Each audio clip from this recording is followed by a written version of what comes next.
The stars above the dark planet were silent, but something moved between them. Black ships, shaped like knives, glided through space. Their owners were called the Predators. For hundreds of years, no world had stopped them. They landed, they took what they wanted, and they left. Civilizations stronger than Earth had fallen. The Predators believed no one could stop them. They laughed when they saw the small blue planet far from the center of the galaxy. They thought Earth would be another easy hunt. But tonight, something different was waiting. On the edge of the solar system, a lonely listening post floated in the cold dark.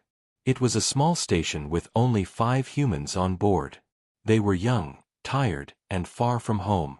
Their job was boring: watch the deep space sensors, listen for strange signals, and send reports back to Earth. Most days nothing happened. But one night, alarms began to sound. Red lights flashed. Screens filled with warnings. Unidentified objects. Fast approach. Vector inbound, the computer said in a flat voice.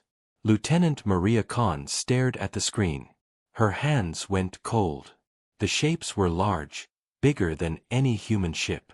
They were coming straight for the inner planets. She opened a channel to Earth, but the signal was jammed. Only static hissed back. "They're blocking communications," whispered her partner, Jacob. "Who can jam at this range?" No one on the station had an answer. Outside the windows, tiny points of light flickered like cold fireflies. They were not stars. They were the Predators. Down on Earth, people slept under calm skies. They had no idea that a fleet of hunters was entering their home. In secret, some people on Earth did know. Hidden in deep bunkers and labs, a project had been running for years. It was called Project Iron Dawn. It was never tested in real battle. It was never meant to be used. But now, the time had come. The listening post was the first to see the Predators. It was also the first to die. The black ships fired beams of silent light. The station turned white, then vanished. No debris, no screams. Only a fading echo in the data logs. But before the last moment, Maria Khan pressed one button. It sent a single encrypted burst toward Earth.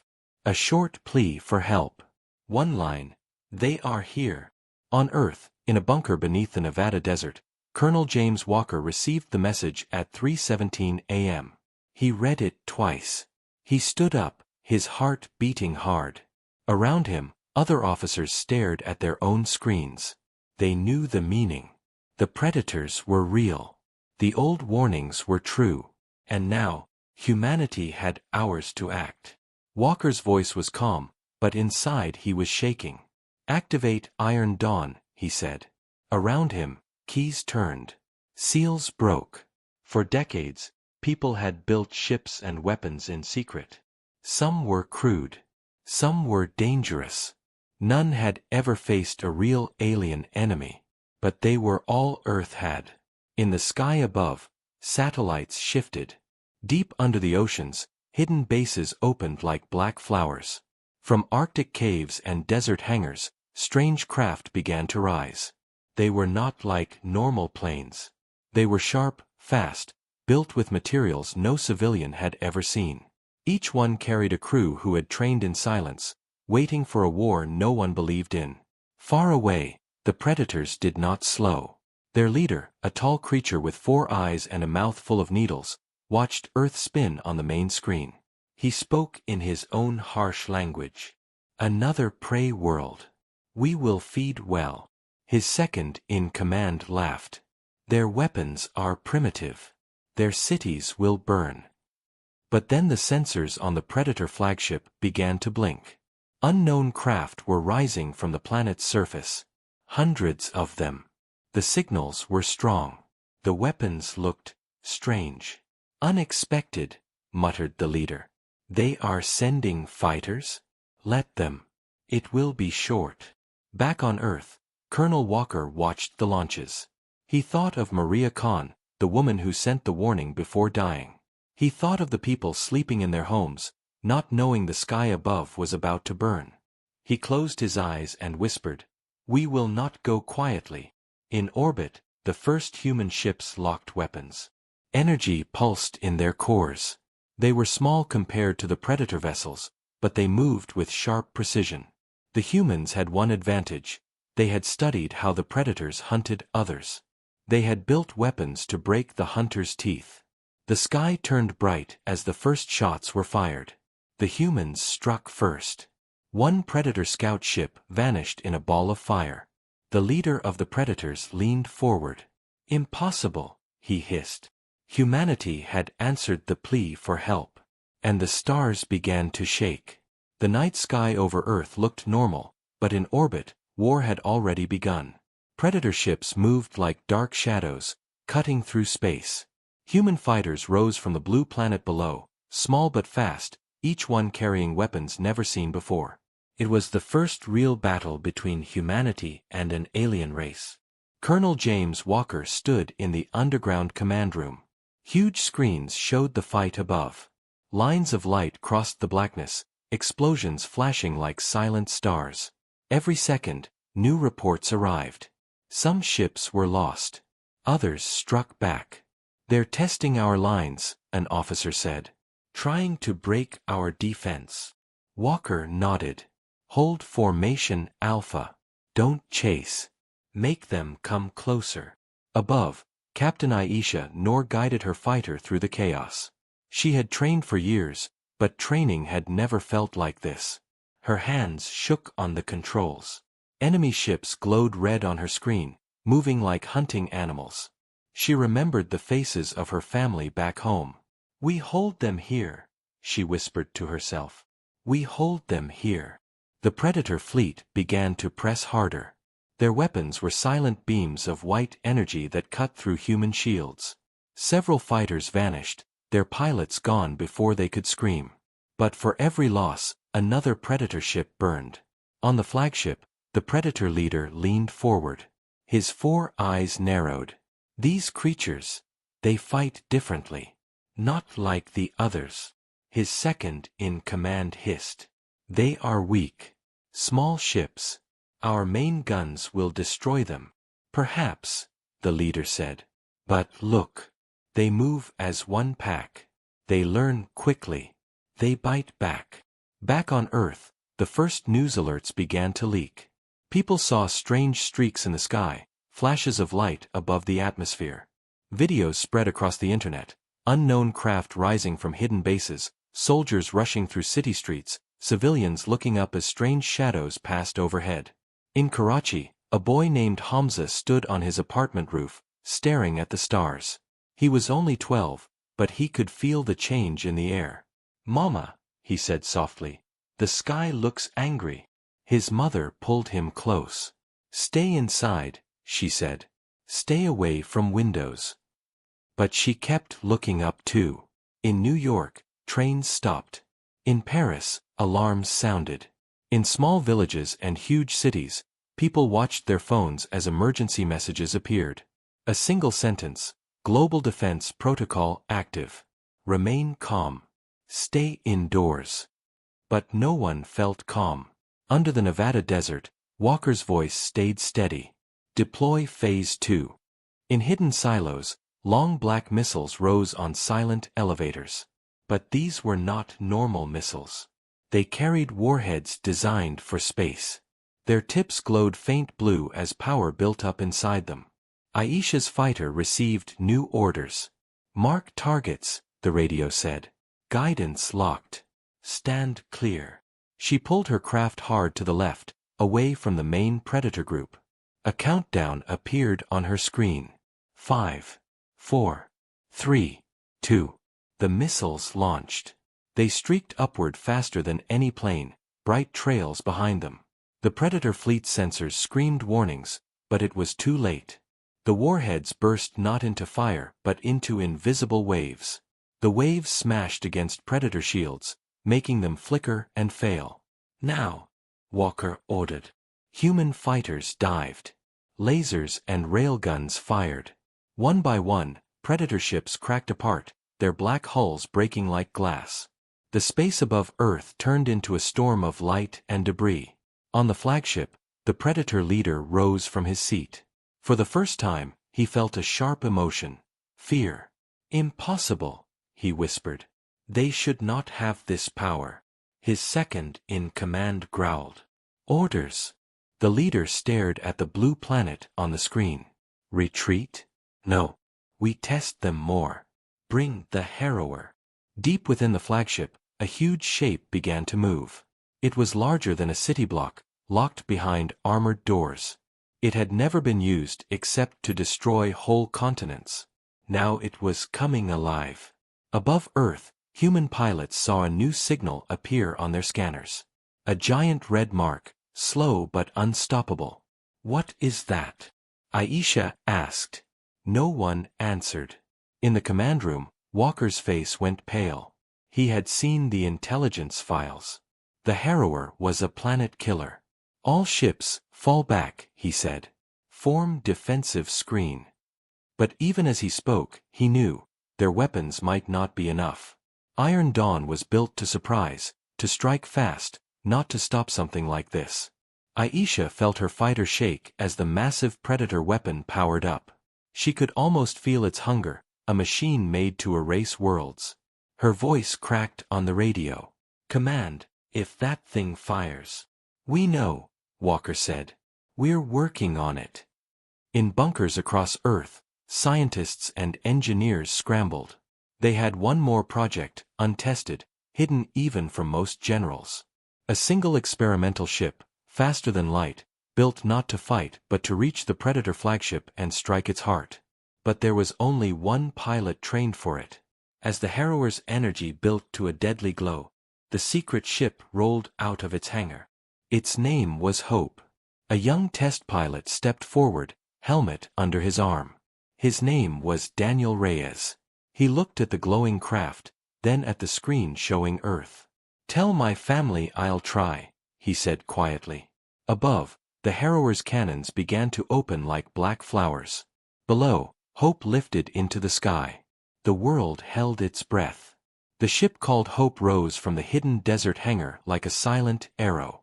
Its skin shimmered silver blue, built from alloys no civilian had ever seen. Engines burned without smoke, only a faint glow like dawn. In the cockpit sat Daniel Reyes, hands steady on the controls, but his heart beat like a drum. Outside the canopy the dark sky opened, full of war. Predator ships moved like shadows, and far beyond them the Harrower charged its weapon to kill the planet below. Daniel spoke into the radio. This is Hope. I'm going. Colonel Walker's voice came back, quiet but firm. You know the risks. You only get one shot. Daniel smiled a little. Understood. He pushed the throttle. The craft trembled and then vanished into a flash of light. Normal human ships could only crawl compared to Predator vessels, but Hope was different. Its core was an experimental jump drive built for speed, not safety. Daniel felt space fold around him, a tunnel of cold light. He gritted his teeth, riding through the storm.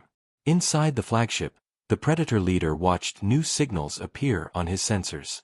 One small craft was coming fast, too fast. Impossible, he hissed. No prey has moved like this. His second-in-command snarled. Shall I destroy it? Try, the leader said. Predator turrets swung, firing bright spears of energy into the dark. But Hope danced between them like a silver ghost. Daniel's screen lit with warnings. He rolled, dived, climbed.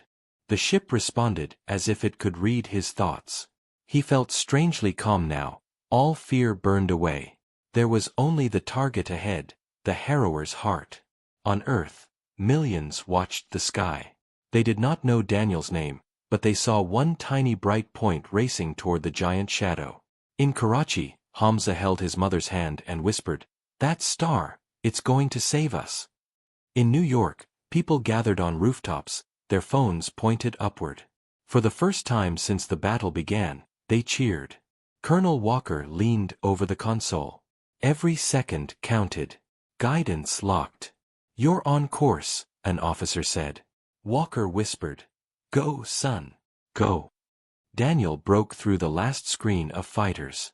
Ahead loomed the Harrower, larger than a city, black armor glowing with strange power. He saw open vents like great dark mouths.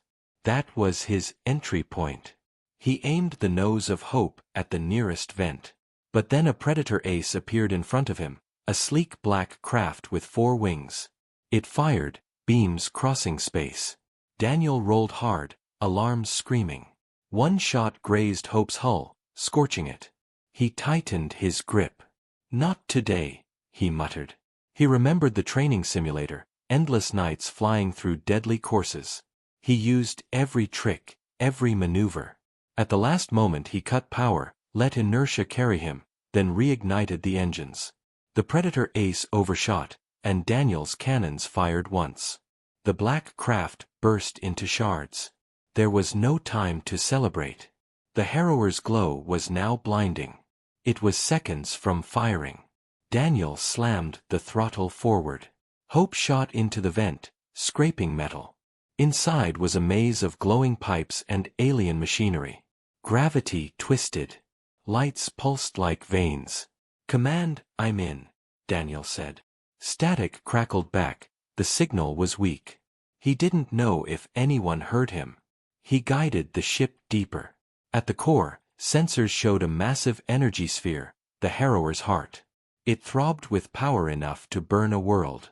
Daniel armed the ship's payload, a single experimental charge called Sting. It would destroy itself and everything around it, but only if placed inside the core. A voice filled his cockpit. "Not human. Cold. Alien. You cannot stop the hunt," it said. Daniel blinked. The Predator leader was speaking through some link. "Your kind will fall like all prey," the voice continued. Daniel smiled without humor. "We're not prey." He cut the channel. The core chamber opened before him, light so bright it hurt his eyes. He set the autopilot, locked the charge, and unbuckled his harness. There was an escape pod built into Hope, small and fragile. If he was fast, he might live. He pressed the release. The charge slid from the belly of Hope into the core's glow. Timers blinked red. 30 seconds. Daniel launched the escape pod, tumbling through tunnels as Hope flew on. Behind him, alarms howled. He clutched the pod's controls, trying to steer out before the blast. Above Earth, the Harrower's glow faltered. Predator officers shouted in panic. The leader's 4 eyes widened. "What have they done?" he roared. In the next instant, light swallowed everything. A silent sphere of white exploded from the Harrower's heart, tearing through its armor. Black hull cracked, shattered, and then vanished. Predator ships around it were thrown aside like leaves in a storm. On Earth screens, the giant shadow broke apart. People gasped, screamed, then roared with joy. Hamza jumped up and down on the roof. "We're still here," he cried. In the command room, Walker gripped the edge of the table. "Status of the pilot?" he asked. No one answered. They searched the sensors. For a long moment there was only static. Then a weak signal appeared, a tiny pod drifting away from the wreck. Walker let out a slow breath. "He did it," he whispered. "He did it." In the cold of space, Daniel's pod spun, its systems failing, but Earth grew bright in his window. He closed his eyes, tired but alive. "We're not prey," he murmured again. The Predator fleet, leaderless and shocked, began to pull back. For the first time in their long history, the hunters were retreating. And humanity, fragile, stubborn humanity, had stood its ground. But in the dark beyond the retreating fleet, deeper shadows stirred. Farther away, other predators were watching. And the stars, once silent, whispered of a new war coming. Smoke drifted above ruined predator ships as their fragments burned up in Earth's atmosphere. From every continent, people looked to the sky and saw not death but survival. Screens showed the same image, the Harrower breaking apart, its black body splitting into white fire. For the first time, Earth had defeated a threat from the stars. In the Nevada bunker, Colonel James Walker removed his headset. Around him, officers hugged each other, clapped shoulders, some wiping away tears. But Walker did not smile. He stared at the main screen, where a small, Daniel's escape pod, drifted back toward Earth. "Get a recovery team in the air," he ordered. "Now." High above the Pacific Ocean, a stealth plane launched. Its engines burned blue as it climbed into the thin air. Inside were medics, engineers, and a single sealed cryochamber, ready for the pilot who had saved them all. At the same time, on rooftops, in streets, and inside homes, ordinary people tried to understand what had happened. In Karachi, Hamza's mother knelt on a rug, tears on her cheeks. "We are still here," she whispered.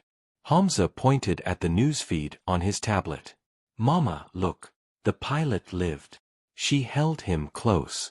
In Paris, church bells rang.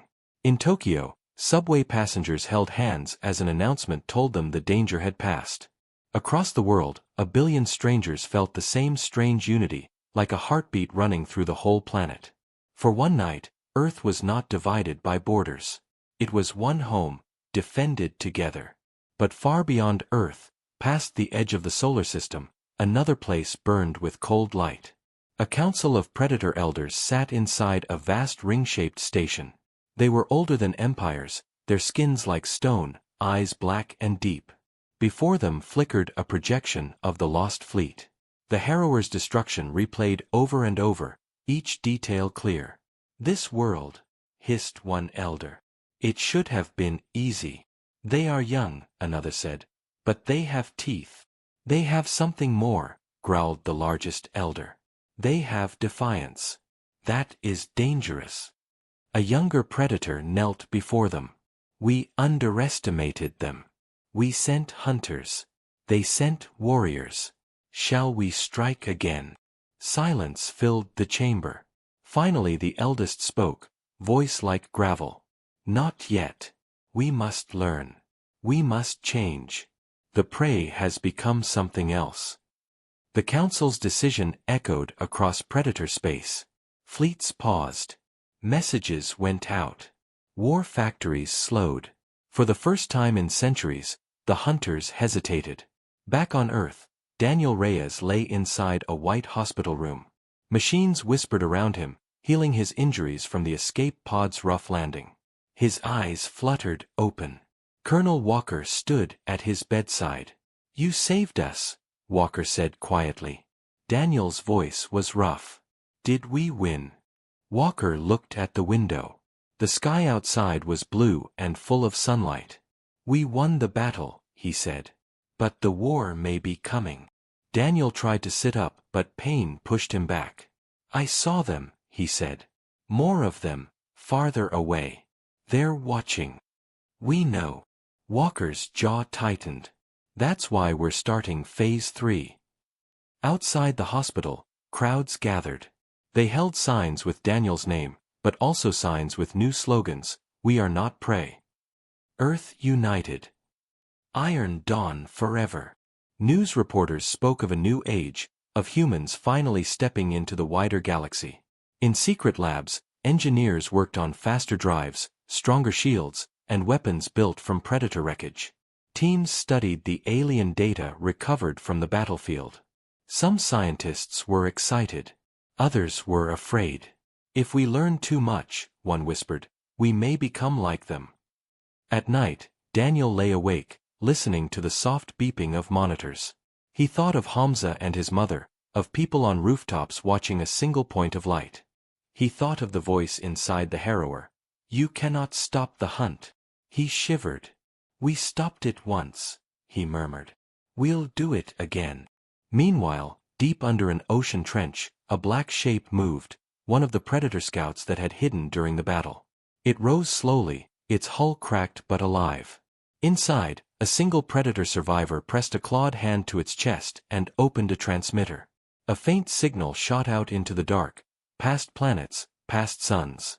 In the Ring Station Council, a new light blinked. A survivor's report. Coordinates of Earth. The elders leaned forward. "They have hurt us," said the eldest. "They have shown their claws. We will not forget." "They will come for us again," muttered a younger one. "We must strike before they grow stronger." "No," said the eldest. We will let them prepare. We will let them rise. And then we will break them where they stand. Far from any star, in a hidden shipyard, something huge began to wake. Not a harrower but something older, heavier, a weapon from the Predator's first wars. It had no name, only a purpose.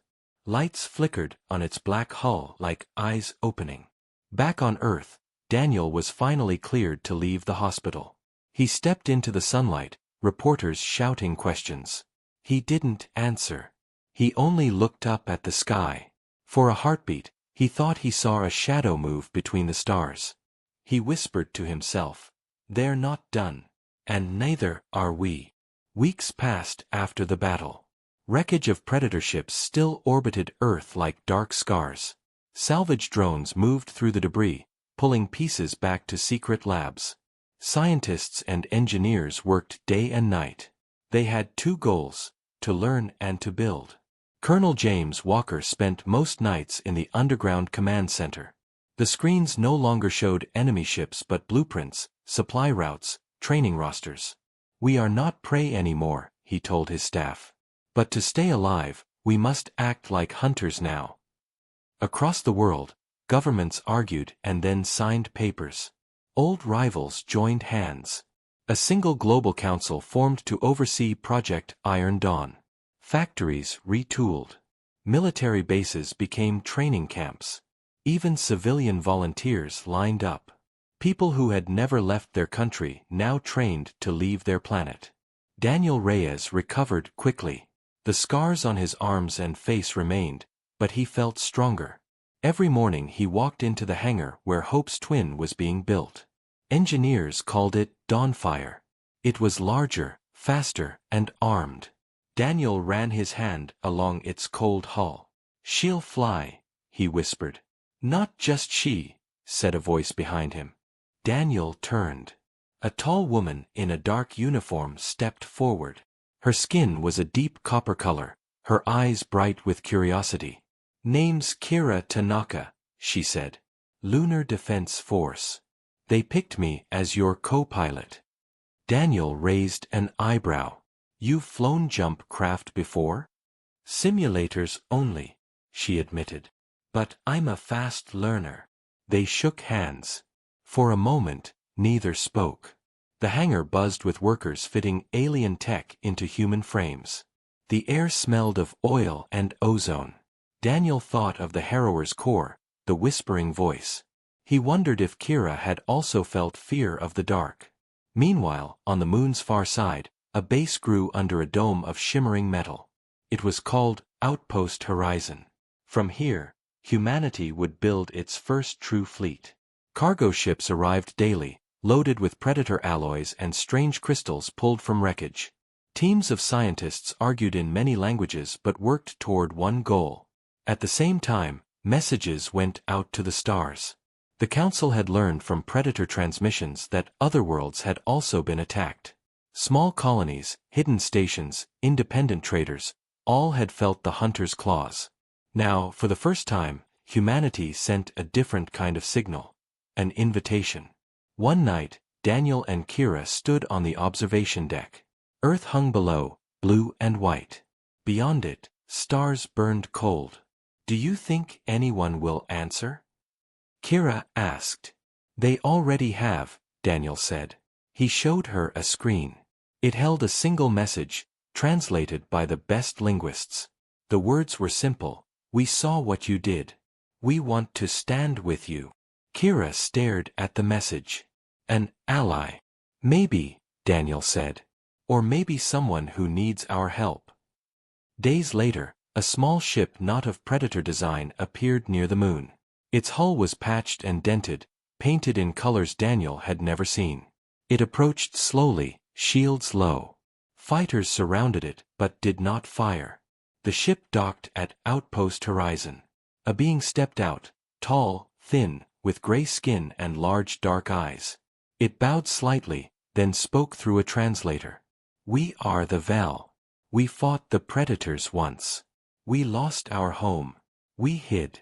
But now, you have shown it is possible to hurt them." Colonel Walker met the Vel in a quiet room. He studied the alien's face. "You want to fight with us?" The Vel's eyes flickered. "We want to teach you. We know their old weapons, their old paths. We know what they fear." Walker felt a shiver. "And what is that?" The Vel leaned closer. "Unity. They have no word for it. They cannot imagine prey working together." News of the Vel spread quickly. Some people were afraid. Others were thrilled. Scientists filled notebooks with questions. Soldiers whispered about alien training. Daniel and Kira watched the Vel demonstrate weapons from another time, small, elegant tools that bent light and sound. "We're building an army," Kira said. "No," Daniel replied quietly. "We're building a chance." Yet shadows lingered. Intercepted predator signals hinted at a new construction far away, something larger than the Harrower, something older. Walker kept this from the public. In meetings, he spoke only of progress. But at night, alone, he looked at the stars and thought of the whispers. On a cold morning, Dawnfire rolled out of its hangar, silver blue under the lunar sun. Daniel and Kira climbed the ladder, suited up, and sat in the twin seats. Technicians sealed the canopy. "Ready for test flight," Daniel said. "Ready," Kira echoed. Engines roared softly, then the ship leapt upward, light bending around it. It moved faster than Hope ever had, a streak of silver cutting across the black. In seconds, the moon fell away. In a control room, Walker and the Vel watched the telemetry. Numbers scrolled. "They will need more than speed," the Vel murmured. "They will need courage." "They already have it," Walker said. In the far darkness, Predator elders received reports of humanity's new movements. Fleets rising. Alliances forming. One elder hissed. "They are growing bold." Another growled. "Let them. We will crush them with the Ancient One." On Earth, unaware of the name of the weapon, Daniel and Kira looked out at the stars from Dawnfire's cockpit. So many points of light. So many unknowns. Kira whispered, "We're leaving our nest." Daniel smiled faintly. "We're making a bigger one." And far away, the dark shape of the Predator's older weapon stirred, its engines waking like a sleeping beast. The stars around Dawnfire no longer looked like tiny pinpoints. Out here, past the edge of the solar system, they seemed sharp and cold, like knives in black cloth. Daniel Reyes sat in the front seat, scanning the screens. Beside him, Kira Tanaka checked the ship's systems. Behind them, the Vel advisor, a silent gray figure named Vare, rested its long hands on the back of their chairs. "This is farther than any human ship has gone," Kira said quietly. Daniel smiled without looking up. "And we're not even halfway to the coordinates." Outpost Horizon had sent them on a mission no one could risk but them. The Vel had given a set of hidden paths, routes used long ago to sneak past predator sensors. At the end of one path lay a ruined station.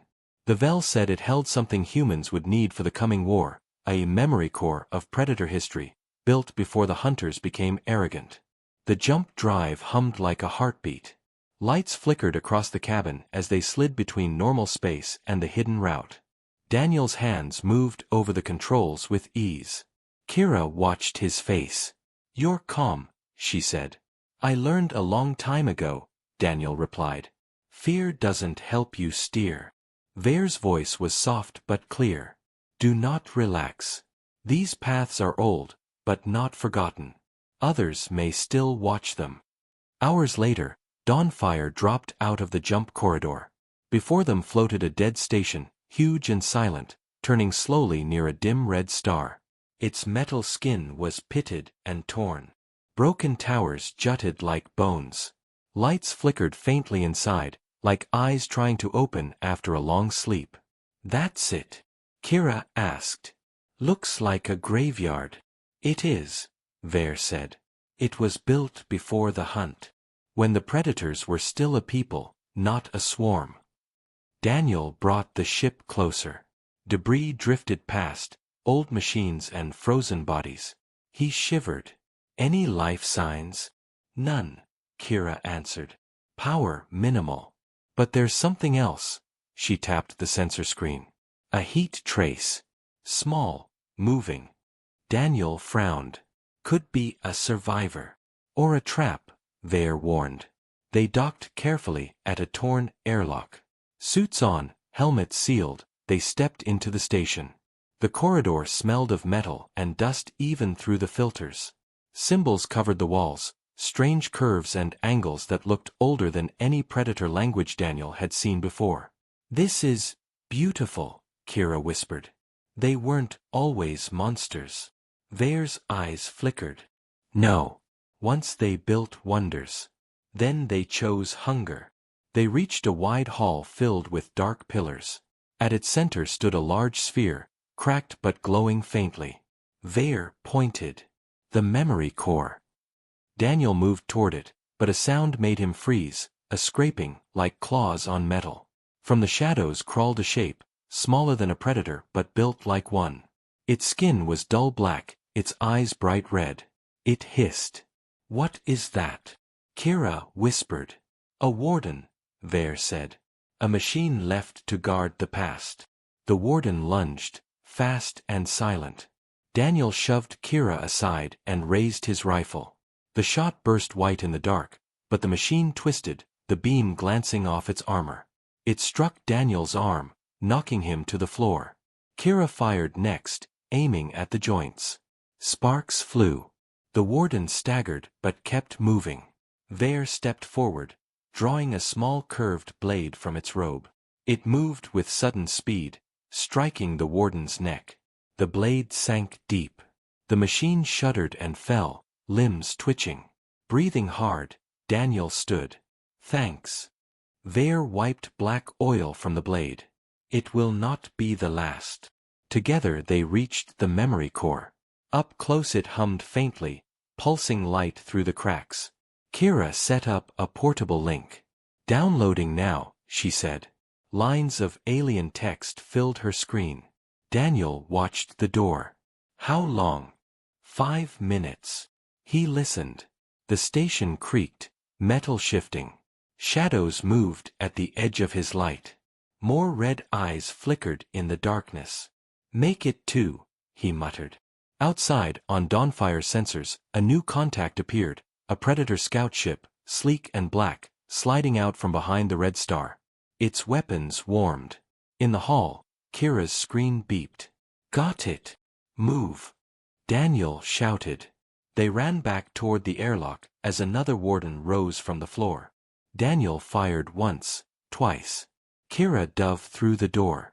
Vare threw its blade, the weapon spinning end over end, and the warden fell. Inside Dawnfire, alarms screamed. The Predator scout fired a beam that grazed the hull, melting metal.